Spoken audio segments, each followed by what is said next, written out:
પાલનપુર તાલુકાના ગાદલવાડા ગ્રામ પંચાયત દ્વારા ગામને ગોકુળિયું ગામ બનાવવા માટે ગ્રામ પંચાયત દ્વારા વિકાસના કામોને લઈને સારી કામગીરી કરવામાં આવી રહી છે। સરપંચની કામગીરીથી ગ્રામ લોકો ખુશ પણ જોવા મળી રહ્યા છે। પાલનપુરથી 10 કિલોમીટર અંતર આવેલા ગાદલવાડા ગામમાં મહિલા સરપંચ છે, જે ગામમાં સારો વહીવટ અને સારી કામગીરી કરી રહ્યા છે। ત્યારે ગામમાં લોકો દ્વારા મહિલા સરપંચની કામગીરીને બિરદાવી રહ્યા છે। ત્યારે ગામના લોકોએ કહ્યું કે ગુજરાત સરકારની વિવિધ યોજના થકી ગામમાં દરેક મહોલ્લામાં પેવર બ્લોક નાખવામાં આવ્યા છે। જાહેર માર્ગ ઉપર આરસીસી રોડ તેમજ ગામના રમતવીર બાળકોને રમવા માટે એક મોટું મેદાન પણ બનાવવામાં આવ્યું છે। જો કે ગામમાં કોઈ પણ જાતની બીમારી હોય તાત્કાલિક સારવાર મળી રહે તે આશયથી ગામમાં આયુષ્યમાન સારવાર કેન્દ્રની સુવિધાથી સજ્જ છે, જ્યાં ગામના લોકો મફતમાં આરોગ્યલક્ષી સારવાર પણ કરાવી રહ્યા છે। સાથે સાથે ગામમાં સફાઈને લઈને ડોર ટુ ડોર કલેક્શન માટે પણ ટ્રેક્ટર દ્વારા આખા ગામમાંથી કચરો એકત્ર કરી ગામની બહાર રાખવામાં આવે છે। ગામમાં સ્વચ્છ અભિયાન અંતર્ગત ગામને ગોકુળિયું ગામ બનાવવા માટે મહિલા સરપંચે ખૂબ જ સારી કામગીરી કરી રહ્યા છે। જો કે અગાઉ ગામમાં પીવાનું પાણીમાં ડોળા જોવા મળતું હતું, ત્યારે ગામ લોકોએ સરપંચને રજૂઆત કરતા સરપંચે તાત્કાલિક પાણીની સમસ્યાને હલ કરવા માટે ગામમાં બોરવેલમાંથી નવી કોલમો નાખીને ગંદા પાણીની સમસ્યાને હલ કરી હતી। ત્યારે ગામ લોકો પણ મહિલા સરપંચની કામગીરીને બિરદાવી રહ્યા છે। ગામનો વિકાસ કેવો છે?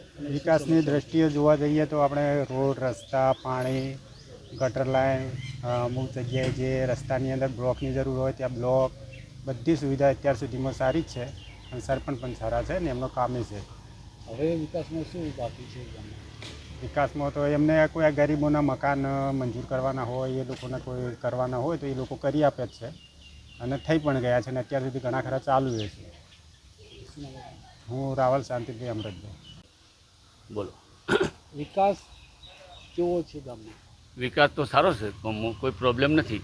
પાણીની સમસ્યા નથી, લાઇટની સમસ્યા નથી, દવાખાનું થઈ ગયું છે, તો પછી સ્કૂલ પણ થઈ ગઈ છે।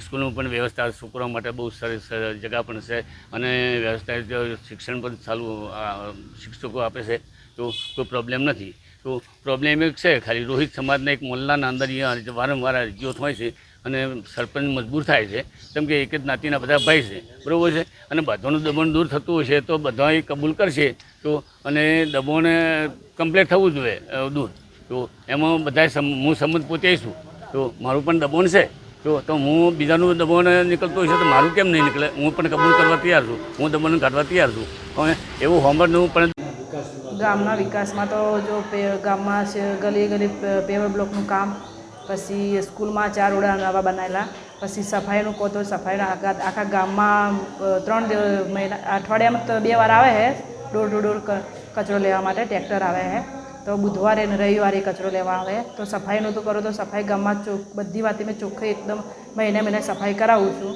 અને બધી કચરો લેવા આવી। આ વિકાસનું કામમાં તો 4 ઓરડા બનાવ્યા, નવો બોર બનાવ્યો, જે નવા બોરનો જે પ્રશ્ન હતો ને જે પાણીનો, એ પાણીનો પ્રશ્ન પણ હું દૂર કર્યો। જો પાણી ગંદુ આવતું હતું મેં અંદર કોલમ ઉતારીને ચોખ્ખું પાણી કર્યું। પછી આપણે પેવર બ્લોકનું કામ, પછી મેદાન બનાવ્યું છોકરાઓને રમવા માટે ગાદરવાડા ગામની અંદર, જે સફાઈ કરાવીને મેદાન બનાવડાવ્યું। ગામમાં વિકાસ કેવો જોઈએ ને કેવો છે? વિકાસ એકદમ કમ્પ્લીટ છે, કોઈ પ્રોબ્લેમ જ નહીં ગામની અંદર। રસ્તાઓ બની ગયા, અહીંયા આરોગ્ય ધામ કેન્દ્ર બનાવ્યું છે, સ્કૂલમાં બી બહુ સરસ કામ છે, ભાઈ બ્લોક પેવરનું બી કામ પૂરું છે, પંચાયતનું છે। ગામની અંદર મેદાનની અંદર મારો બહુ મોટો પ્રોબ્લેમ હતો, જે ચોમાસાની અંદર બહુ ધોવાણ થયેલું હતું, જે સરપંચે જો પંચાયત ના હાલે તો પોતાના ખર્ચે બી હાલવા માટે તૈયાર હતા, એમને લગભગ 50-60 હજારનો ખર્ચો કરી નાખ્યો હતો। એટલે વિકાસ તો અમારા ગામની અંદર મતલબ કે બહુ સારો।